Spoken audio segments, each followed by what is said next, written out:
Hello दोस्तों, स्वागत है आप सभी का हमारे यूट्यूब चैनल में। दोस्तों आज हम इडुटेरिया का प्रैक्टिस सेट 3 का वीडियो लाए हैं। दोस्तों अगर आप पहले और दूसरा सेट का वीडियो नहीं देखे हैं तो वो ज़रूर देखें दोस्तों।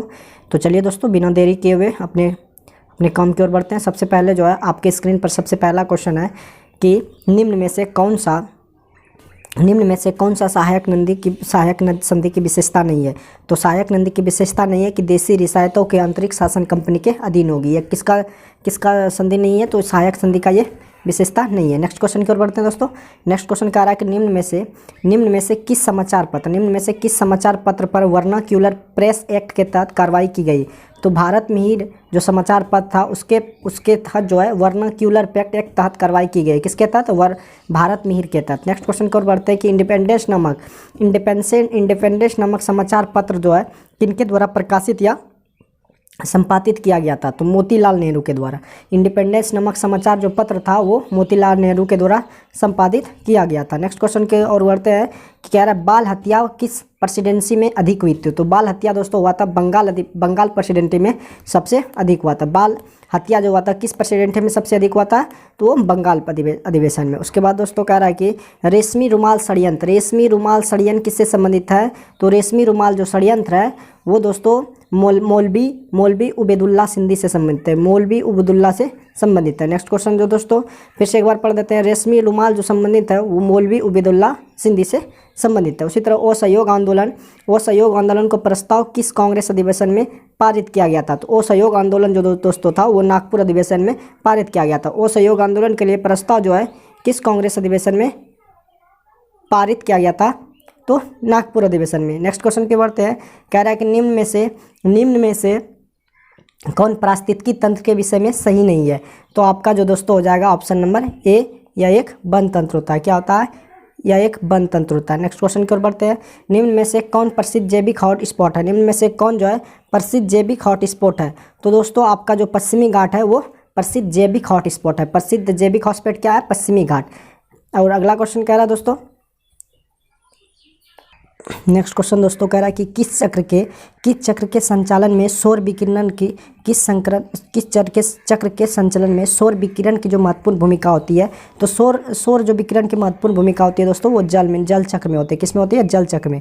किस चक्र के संचालन में सौर विकिरण की महत्वपूर्ण भूमिका होती है? तो जल चक्र में। नेक्स्ट क्वेश्चन की ओर बढ़ते हैं दोस्तों। कह रहा है गौतम बुद्ध ने संघ में भिक्षुनी यानी कि स्त्री के लिए प्रवेश की अनुमति कहाँ से दी थी? तो वैशाली से दी थी। कहाँ से दोस्तों दी थी? वैशाली से। गौतम बुद्ध ने संघ में भिक्षुनी स्त्री के प्रवेश की अनुमति कहाँ दी थी? तो वैशाली में दी थी। कहाँ दी थी? वैशाली में। नेक्स्ट क्वेश्चन की ओर बढ़ते हैं। नेक्स्ट क्वेश्चन कह रहा है कि भारत के किस क्षेत्र में सर्वाधिक दैनिक तापांतर पाया जाता है। भारत के किस क्षेत्र में सर्वाधिक दैनिक तापांतर पाया जाता है? तो मरुस्थलीय क्षेत्र में। कहाँ पे? मरुस्थलीय क्षेत्र में। भारत के किस क्षेत्र में सर्वाधिक दैनिक तापांतर पाया जाता है? तो मरुस्थलीय क्षेत्र में। आपका ऑप्शन नंबर सी हो जाएगा। नेक्स्ट क्वेश्चन करते हैं। नेक्स्ट क्वेश्चन दोस्तों कह रहा है 3 जनवरी को अपसोर की घटना होती है। 3 जनवरी की उपसोर की घटना होती है। क्या होती है दोस्तों? 3 जनवरी को उपसोर की घटना होता है। इस दिन क्या होता है? इस दिन जो होता है दोस्तों, इस दिन सूर्य और पृथ्वी जो है सूर्य की सबसे न्यूनतम दूरी है। इसमें 3 जनवरी को उपसौर की घटना होती है। तो इस दिन जो दोस्तों सूर्य की दूरी जो है सबसे न्यूनतम होती है। पृथ्वी जो है सूर्य की दूरी से सबसे न्यूनतम दूरी होती है। एक दोस्तों होता है उपसौर, इसमें न्यूनतम दूरी होगा उपसौर में, जबकि अपसौर में हो जाएगा अधिक दूरी। तो आपको याद रखना है उपसौर में सबसे कम पृथ्वी और सूर्य के बीच दूरी, और अपसौर में सबसे ज़्यादा। नेक्स्ट क्वेश्चन की ओर बढ़ते हैं। नेक्स्ट क्वेश्चन कह रहा है कि कौन सा भूकंप सबसे अधिक विनाशकारी होती है। कौन सा भूकंप तरंगे जो होता है, कौन सा भूकंप तरंगे सबसे अधिक विनाशकारी होता है? तो दोस्तों एल तरंगे जो है सबसे विनाशकारी भूकंप होते हैं। तो निम्न में से कौन सा भूकंप तरंगे सबसे अधिक विनाशकारी होती है? तो एल तरंगे होते हैं, वो सबसे अधिक भूकंप विनाशकारी होते हैं। नेक्स्ट क्वेश्चन की ओर बढ़ते हैं दोस्तों। निम्नलिखित में कौन सुमेलित सही है? तो दोस्तों मैग्नॉट जो रेखा है वो फ्रांस और जर्मनी के बीच है। मैग्नॉट रेखा कहाँ पे है? फ्रांस और जर्मनी के बाद। लेकिन रेड क्लिफ कौन सही सुमेलित है? तो मैग्नॉट रेखा जो है फ्रांस और जर्मनी के बीच है। बाकी सब दोस्तों ये गलत है। नेक्स्ट क्वेश्चन की ओर बढ़ते हैं। नेक्स्ट क्वेश्चन कह रहा है कि निम्न में से कौन सी पर्वत श्रृंखला सबसे लंबी है। तो निम्न में से कौन सी सब पर्वत श्रृंखला सबसे लंबी है? एंडीज जो दोस्तों वो सबसे लंबी है। तो निम्न में से कौन सी पर्वत श्रृंखला सबसे लंबी है? तो एंडरीज। कौन सा दोस्तों? एंडीज। और किस अधिनियम द्वारा केंद्रीय बजट को राज्यों के बजट में अलग कर दिया था? तो भारत शासन अधिनियम 1919 ईस्वी द्वारा। फिर से दोस्तों नेक्स्ट क्वेश्चन की ओर बढ़ते हैं। कह रहा है किस अधिनियम द्वारा केंद्रीय बजट को राज्यों के बजट से अलग कर दिया? तो भारत शासन अधिनियम 1919 द्वारा। दोस्तों आपको यह याद होना चाहिए कि रौलट एक्ट जो हुआ था दोस्तों, ये भी दोस्तों 1919, जलियांवाला हत्याकांड जिसको आप कहते हैं रौलट एक्ट, वही दोस्तों 1919 में हुआ था। और जो है केंद्रीय बजट को राज्यों को बजट से अलग कर दिया गया, यह कौन सा शासन अधिनियम द्वारा? भारत शासन अधिनियम द्वारा। नेक्स्ट क्वेश्चन की ओर बढ़ते हैं। नेक्स्ट क्वेश्चन कह रहा है कि निम्न में से किस योजना के अधिकार पर संविधान सभा का जो गठन हुआ था? तो कैबिनेट मिशन योजना पर आपका ऑप्शन नंबर सही हो, 1 नंबर ए नंबर हो जाएगा। निम्न में से किस योजना के आधार पर संविधान सभा का गठन हुआ था? तो कैबिनेट मिशन योजना के अंतर्गत संविधान सभा का गठन हुआ था। और दोस्तों नेक्स्ट क्वेश्चन कह रहा है कि अंतरिम सरकार की घोषणा कब हुई थी? तो अंतरिम सरकार के गठन की घोषणा जो हुई थी 24 अगस्त 1946 को हुई थी। कब हुई थी दोस्तों? 24 अगस्त 1946 को अंतरिम सरकार के गठन की घोषणा जो की गई थी 24 अगस्त 1946 को अंतरिम सरकार के गठन की घोषणा की गई थी। नेक्स्ट क्वेश्चन की ओर बढ़ते हैं दोस्तों। नेक्स्ट क्वेश्चन कह रहा है निम्न में कौन सा कथन सही है? तो दोस्तों जब राज्य में राष्ट्रपति शासन लागू हो तो संसद को संविधित राज्य के लिए राजसूची दर कानून बनाने की शक्ति प्राप्त हो जाती है और राष्ट्रपति शासन के उपरांत भी संसद द्वारा बनाया गया कानून भी प्रभावी रहता है। तो आपका ऑप्शन नंबर सी हो जाएगा। ऑप्शन नंबर सी आपका जो है कि केवल 1 और 1 और दोनों। तो जब राज्य में राष्ट्रपति शासन लागू हो तो शासन को संबंधित राज्य के लिए राजसूची पर कानून बनाने की शक्ति प्राप्त हो जाती है। राष्ट्रपति शासन के उपरांत भी संसद द्वारा बनाया गया कानून प्रभावी रहता है। नेक्स्ट क्वेश्चन की ओर बढ़ते हैं दोस्तों। नेक्स्ट क्वेश्चन कह रहा है अनुच्छेद यानी कि आर्टिकल 54 का संबंध निम्न में से किससे है? जो आर्टिकल 54 का संबंध जो है वो राष्ट्रपति के निर्वाचन। तो निर्वाचन दोस्तों आपको मालूम होना यानी कि मत प्राप्त करने का जो अधिकार वही निर्वाचन होता है। तो अनुच्छेद 54 का जो संबंध है वो राष्ट्रपति का निर्वाचन यानी कि राष्ट्रपति का चुनाव जो होगा वो किस आर्टिकल के तहत होगा दोस्तों? आर्टिकल 54 के तहत। नेक्स्ट क्वेश्चन की ओर बढ़ते हैं। नेक्स्ट क्वेश्चन आपके स्क्रीन पर कह रहा है निम्न में से कथनों में कौन गलत है? तो दोस्तों आपका ऑप्शन नंबर सी हो जाएगा कि राज्य लोक सेवा आयोग के अध्यक्ष या सदस्यों का वेतन भत्ता राष्ट्र संचित निधि से दिया जाता है, जबकि पेंशन भारत से संचित निधि से दिया जाता है। तो आपको याद रखना होगा ये दोस्तों ये कथन गलत है, जबकि दूसरा ये कथन गलत है। पहला जो है राज्य लोक सेवा आयोग के सदस्यों व अध्यक्षों की नियुक्ति राज्यपाल द्वारा की जाती है, ये बिल्कुल सही है। राज्य लोक आयोग की अध्यक्ष या सदस्य कार्यकाल के बाद को पूरा नियुक्त नहीं किया जाता, ये बात भी सही है। और राज्य लोक सेवा आयोग के सदस्यों या अध्यक्ष को उसके पद से हटाने की राजशक्ति राज्यपाल के पास नहीं है। तो दोस्तों ये भी सही है, लेकिन कौन गलत है? राज्य लोक सेवा आयोग के अध्यक्ष या सदस्यों के वेतन भत्ता राज्य संचित निधि से दिया जाता है, जबकि पेंशन संचित निधि से, ये बिल्कुल गलत है। तो दोस्तों नेक्स्ट क्वेश्चन की ओर बढ़ते हैं। नेक्स्ट क्वेश्चन कह रहा है कि वित्त आयोग के संबंध में निम्नलिखित कथनों पर विचार कीजिए। तो निम्नलिखित कथनों पर जो विचार करेंगे कि वित्त आयोग एक अध्यक्ष व 2 सदस्य होते हैं। वित्त आयोग में एक अध्यक्ष पद व 2 सदस्य पद होते हैं और इनकी पुनर्नियुक्ति नहीं हो सकती है। आपका ऑप्शन नंबर केवल 1 और 3 है कि वित्त आयोग के संबंध में निम्नलिखित कथनों पर विचार कीजिए। तो आपका ऑप्शन नंबर 1 और 3 बी नंबर आपका ऑप्शन सही हो जाएगा। नेक्स्ट क्वेश्चन कह रहा है कि निम्न में कौन RBI की मौद्रिक नीति का मात्रात्मक उपकरण है? दोस्तों आपको याद होगा RBI का जो फुल होता है reserve bank of India. RBI का जो फुल फॉर्म होता है रिजर्व बैंक ऑफ इंडिया। दोस्तों जो रिजर्व बैंक ऑफ इंडिया के नीति मात्रात्मक उपकरण जो है दोस्तों, इसमें आपका हो जाएगा वैधानिक तरलता अनुपात, नगद आरक्षित अनुपात, खुले बाजार की क्रिया, यानी कि आपका ऑप्शन नंबर डी हो जाएगा कि वैधानिक तरलता अनुपात, नगद आरक्षित अनुपात, खुले बाजार की प्रक्रिया। तो आपका ऑप्शन नंबर डी बिल्कुल सही जाएगा। दोस्तों प्रधानमंत्री किसान संपदा योजना का मुख्य उद्देश्य क्या है? तो प्रधानमंत्री किसान संपदा का जो योजना मुख्य उद्देश्य है खाद्य प्रसंस्करण को बढ़ावा देना। खाद्य प्रसंस्करण को क्या करना? बढ़ावा देना। प्रधानमंत्री किसान संपदा योजना का मुख्य उद्देश्य जो है खाद्य प्रसंस्करण को बढ़ावा देना है। दोस्तों नेक्स्ट क्वेश्चन कह रहा है निम्न में से कौन सी समिति FRBM अधिनियम से संबंधित है? तो निम्न में से कौन सी समिति FRBM से संबंधित है? तो NK सिंह समिति जो है FRBM से संबंधित है। कौन सा समिति FRBM से संबंधित है? तो NK सिंह समिति जो है किससे संबंधित है? FRBM से। दोस्तों नेक्स्ट क्वेश्चन है कि निम्न में से कौन सा संस्थान जो है समर्थन मूल्य यानी कि एमएसपी के भारत में भारत सरकार को सिफारिश करता है? तो कृषि लागत एवं मूल्य आयोग। आपका ऑप्शन नंबर सी है कि निम्न में से कौन सा संस्थान जो है न्यूनतम समर्थन मूल्य यानी कि एमएसपी के भारत में भारत सरकार को सिफारिश करता है? तो कृषि लागत एवं मूल्य आयोग। और सीताध्यक्ष का संबंध किससे है दोस्तों? तो सीताध्यक्ष का जो संबंध है भूमि कर विभाग से। किससे संबंधित है? सीताध्यक्ष का जो संबंध था वो भूमि कर विभाग से संबंधित है। सीताध्यक्ष का संबंध किससे है? भूमि कर विभाग से संबंधित है, भूमि कर विभाग से संबंधित है। नेक्स्ट क्वेश्चन की ओर बढ़ते हैं। नेक्स्ट क्वेश्चन है दोस्तों कि यानी कि कश्मीर के क्षेत्रीय इतिहास का संजीव वर्णन मिलता है किससे? तो इस दोस्तों राजतरंगिणी से मिलता है, जिसने कल्हण ने लिखा था। कश्मीर के क्षेत्रीय इतिहास का जो सजीव वर्णन मिलता है, कश्मीर के क्षेत्रीय इतिहास का जो सजीव वर्णन मिलता है वो किसमें दोस्तों? राजतरंगिणी में। नेक्स्ट क्वेश्चन और बढ़ते हैं दोस्तों। सिजदा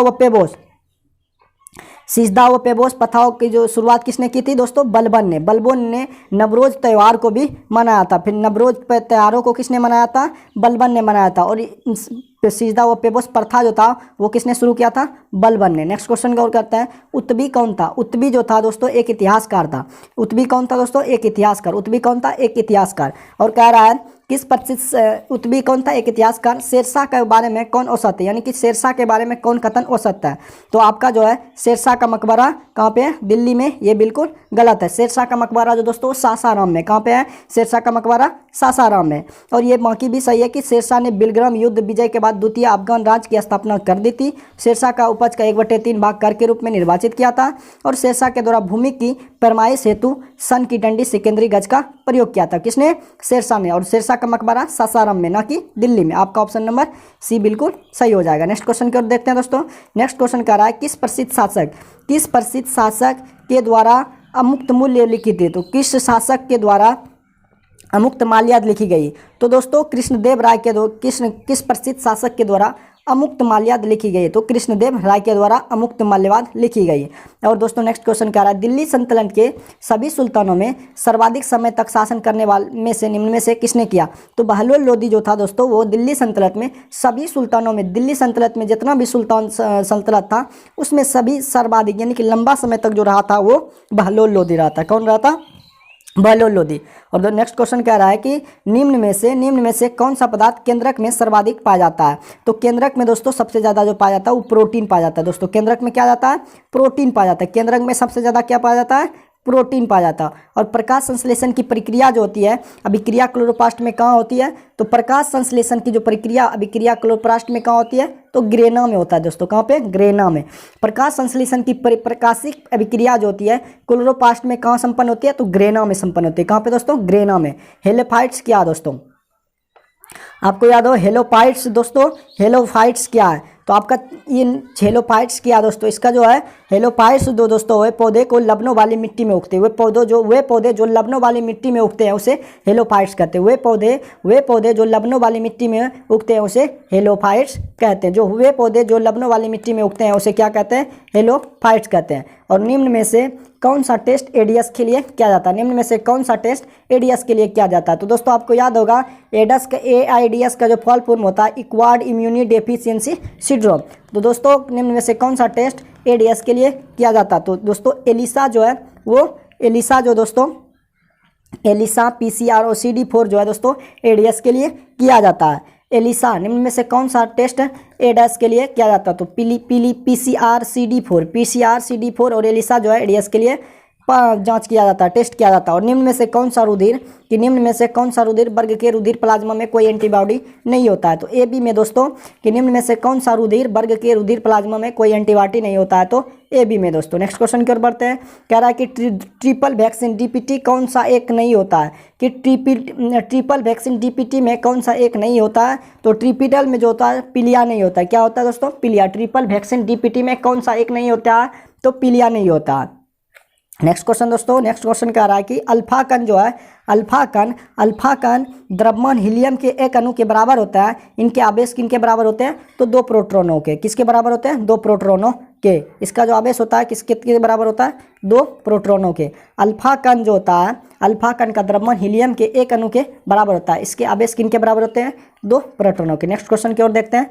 नेक्स्ट क्वेश्चन कह रहा है आपके स्क्रीन पर न्यूट्रॉन की गतिकी नियम से बल का व्यंजक किससे प्राप्त होता है? तो बल का जो व्यंजक प्राप्त होता है वो द्वितीय गति नियम से। पहला नियम से, न्यूटन के पहला नियम से जड़त्व का नियम किससे प्राप्त होता है? पहला नियम से। द्वितीय जो होता है बल का सूत्र प्राप्त होता है F बराबर ma। और तीसरा होता है एक्शन यानी कि प्रकृति जो है बल के तीसरे न्यूटन से तृतीय नियम से बल की प्रकृति पता चलता। दूसरे से सूत्र और पहले से जड़त्व का। नेक्स्ट क्वेश्चन की ओर कह रहा है। नेक्स्ट क्वेश्चन कह रहा है कि सिलिकॉन, जर्मेनियम, कार्बन आदि पदार्थों की प्रतिरोधकता ताप बढ़ने पर क्या होती है? तो प्रतिरोधकता जो है ताप बढ़ने पर घटती है। क्या होती है? घटती है। सिलिकॉन, जर्मेनियम, कार्बन आदि पदार्थ जो होता है प्रतिरोधकता ताप बढ़ने पर क्या हो जाती है? घटती है। निम्न में से किस तत्व का सर्वाधिक समस्थानिक होता है? तो पोलेनियम का जो दोस्तों होता है सर्वाधिक समस्थानिक होता है। निम्न में से किस तत्व का सर्वाधिक समस्थानिक होता है? तो पोलेनियम का। किसका दोस्तों? पोलेनियम का। नेक्स्ट क्वेश्चन कह रहा है कि हाइड्रोजन को जलाने पर क्या बनेगा? तो दोस्तों हाइड्रोजन को जलाने पर क्या बनेगा? पानी बनेगा। हाइड्रोजन को जलाने पर क्या बनेगा? जैसे ही दोस्तों हाइड्रोजन को जलते हैं O2 के साथ तो बनता है दोस्तों H2O। क्या बन जाता है दोस्तों? H2O। तो हाइड्रोजन को जलाने पर क्या बनेगा दोस्तों? पानी बनेगा। ग्रेफिन क्या है? तो दोस्तों ग्रेफिन क्या होता है? कार्बन का जो नैनो प्रतिरूप होता है, कार्बन का जो नैनो प्रतिरूप होता है वो है ग्रेफिन। ग्रेफिन क्या होता है? कार्बन का नैनो प्रतिरूप जो होता है वो है दोस्तों ग्रेफिन। कार्बन का नैनो प्रतिरूप जो होता है दोस्तों वो ग्रेफिन होता है। कार्बन का नैनो प्रतिरूप क्या कहलाता है? ग्रेफिन कहलाता है। विश्व रक्तदान दिवस कब मनाया जाता है? तो 14 जून को। 14 जून को विश्व रक्तदान दिवस माना जाता है। 14 जून को विश्व रक्तदान दिवस माना जाता है। निम्नलिखित को सम्मिलित कीजिए। तो प्लाज्मा अनुसंधान जो है दोस्तों गांधीनगर में। प्लाज्मा अनुसंधान कहाँ पे दोस्तों? गांधीनगर में। प्लाज्मा अनुसंधान कहाँ दोस्तों? गांधीनगर में। जबकि राष्ट्रीय समुद्र विज्ञान जो है पणजी में। राष्ट्रीय समुद्र विज्ञान कहाँ पे है? पणजी में दोस्तों। कहाँ पे है? पणजी में। जबकि केंद्रीय खाद्य प्रौद्योगिकी अनुसंधान जो है मैसूर में। कहाँ पे दोस्तों? मैसूर में। और भारतीय मौसम विज्ञान जो है दिल्ली में। तो फिर से आपको एक बार रिपीट कर देते हैं कि प्लाज्मा अनुसंधान संस्थान जो है दोस्तों गांधीनगर में, जबकि राष्ट्रीय समुद्र विज्ञान संस्थान पणजी में है, और केंद्रीय खाद्य औद्योगिक अनुसंधान संस्था जो है मैसूर में है। भारतीय मौसम विज्ञान संस्थान जो है दोस्तों दिल्ली में। नेक्स्ट क्वेश्चन की ओर बढ़ते हैं दोस्तों। नेक्स्ट क्वेश्चन कह रहा है पंचरात्र का संबंध किस धर्म से है? तो पंचरात्र दोस्तों वैष्णव धर्म से संबंधित है। पंचरात्र का संबंध किस धर्म से है? वैष्णव धर्म से संबंधित है। पंचतंत्र का जो संबंध है दोस्तों किससे संबंधित है? वैष्णव धर्म से। एकमात्र भारतीय जिसे रसायन के क्षेत्र में नोबेल पुरस्कार दिया गया वो कौन था दोस्तों? वेंकटरमन रामकृष्ण जी। वेंकटरमन रामकृष्ण थे एकमात्र भारतीय जिसे रसायन के क्षेत्र में नोबेल पुरस्कार किया जाता है। उसे क्या कौन दोस्तों? वेंकटरमन रामकृष्ण। भारतीय नौसेना की पहली पायलट। भारतीय नौसेना की दोस्तों सेना 3 प्रकार की होता है। एक तो भारत यानी कि जल सेना होता है दोस्तों, एक थल सेना होता है, एक वायुसेना होता है। एक तो दोस्तों जल सेना होता है, वायुसेना और थल सेना। दोस्तों 3 प्रकार का सेना होता है। राष्ट्रपति इसका जो है हेड होता है। और दोस्तों कह रहा है कि भारतीय नौसेना की पहली पायलट लेफ्टिनेंट शिवांगी स्वरूप बनी। वो किस राज्य की थी? तो दोस्तों वो बिहार राज्य की थी। कौन सा राज्य की थी? बिहार। भारतीय नौसेना की पहली पायलट लेफ्टिनेंट शिवांगी स्वरूप बनी, जो किस राज्य की रहने वाली थी? तो दोस्तों वो बिहार राज्य की रहने वाले थे। तो इसी तरह से दोस्तों आपका जो 50 क्वेश्चन सेट 3 का हो गया दोस्तों। अब इसका जो समरणीय तत्व होता है 1 लाइनर क्वेश्चन दोस्तों आपके अब जो है मैं वो कराऊंगा। तो सबसे पहले दोस्तों ऋग्वेद जो है सबसे प्राचीन वेद कौन है? ऋग्वेद है। ऋग्वेद सबसे प्राचीन वेद क्या है? ऋग्वेद। इस वेद यानी कि वेद के पढ़ने वाले को क्या कहते हैं? होत्री। ऋचाव वेद के जो रचना होता है वो पढ़ने वाले को होत्री कहते हैं। वेद के तीसरे मंडल में देवता सोम का उल्लेख है। तीसरे मंडल में नहीं दोस्तों गायत्री मंत्र का उल्लेख है। तीसरे मंडल में किसका है? गायत्री मंत्र का उल्लेख है। जबकि 9वें मंडल में देवता सोम का उल्लेख है। इस वेद के 10वें मंडल में 4 बार ब्राह्मण, क्षत्रिय, वैश्य, शूद्र का उल्लेख है। दोस्तों इंद्र इस वेद में यानी कि किस वेद में? ऋग्वेद में इंद्र के लिए 250, ऋग्वेद में इंद्र के लिए 250 तथा अग्नि के लिए 200 ऋचाओं की रचना की गई। यानी कि ऋग्वेद में इंद्र के लिए 250 तथा अग्नि के लिए 200 ऋचाओं की रचना की गई। गोत्र नामक संस्था का जन्म गोत्र सर्वप्रथम उल्लेख इसी वेद में ऋग्वेद में गोत्र नामक संस्था का नाम लिया गया। इस वेद में गाय के लिए अगण्य शब्द का प्रयोग किया गया। गाय इस वेद में कौन सा वेद में? ऋग्वेद में गाय के लिए अगण्य शब्द का प्रयोग किया गया। नेक्स्ट क्वेश्चन अब पढ़ते हैं। नेक्स्ट जो दोस्तों यजुर्वेद होता है इसके पढ़ने वाले को अर्धवैदिक, जबकि दोस्तों आपको ऋग्वेद में जो पढ़ते हैं उसे होत्री कहते हैं। वेद के ऋचाओं को जो पढ़ते हैं वो होत्री कहते हैं, और यजुर्वेद में दोस्तों अर्धवैदिक कहते हैं। अर्दियों कहते हैं। क्या कहते हैं? अर्दियों। दोस्तों यज्ञ के नियमों एवं विधि विधानों का जो संकलन होता है वो यजुर्वेद में। इस वेद में बलि विधि का भी उल्लेख है, जिसमें कि दोस्तों आप बलि शब्द देते हैं वो यजुर्वेद है। बलि शब्द देते हैं किसमें दोस्तों? यजुर्वेद में। इसमें गद एवं पद दोनों, इसमें गद भी है और पद भी है। सामवेद यानी कि संगीत जो दोस्तों जिसमें आपको संगीत हो, इसके ऋचाओं पढ़ने वाले को उद्राती कहते हैं। उद्राती कहते हैं किसको दोस्तों? सामवेद को पढ़ने वाले, सामवेद ऋचाओं को पढ़ने वाले को उद्रातु कहते हैं। इस वेद को भारतीय संगीत का जनक किसे कहा जाता है? सामवेद को। भारतीय संगीत का जो जनक होता है वो सामवेद होते हैं। और अथर्ववेद, इसमें जादू टोना यानी कि जादू टोना का जो उल्लेख है वो अथर्ववेद में। इस वेद में सर्वप्रथम औषधि का भी उल्लेख है। अथर्ववेद में औषधि का भी उल्लेख है। इसमें सभा एवं सभापति की प्रजापति की 2 पुत्रियां कहा गया। इस वेद में कौन सा? अथर्ववेद में सभा एवं समिति की 2 पुत्रियां कहा गया। तो दोस्तों आपको याद रखना होगा कि वेदों की संख्या 4 है। वेदों की संख्या कितना दोस्तों? 4 है। वेदांग की संख्या 6, तो और पुराणों की संख्या 18, जबकि उपनिदेशों की संख्या 108। फिर से दोस्तों आपको पढ़ना होगा कि वेदों की संख्या कितनी है? 4, वेदांग की संख्या कितनी है? 6, पुराणों की संख्या 18 है, उपनिदेशों की संख्या 108 है। तो दोस्तों यही था आज के लिए प्रैक्टिस सेट का। दोस्तों अगर ये वीडियो आपको अच्छा लगे तो अपने दोस्तों के साथ शेयर जरूर कीजिएगा। दोस्तों आप लाइक नहीं करते हैं, आप लाइक करते हैं तो आगे की वीडियो बनाने के लिए हम दोस्तों मोटिवेट होते हैं। तो इसीलिए दोस्तों आप लोग कमेंट, लाइक, शेयर जरूर कीजिएगा। तो मिलते हैं नेक्स्ट वीडियो में। आज के लिए बस इतना। जय हिंद दोस्तों।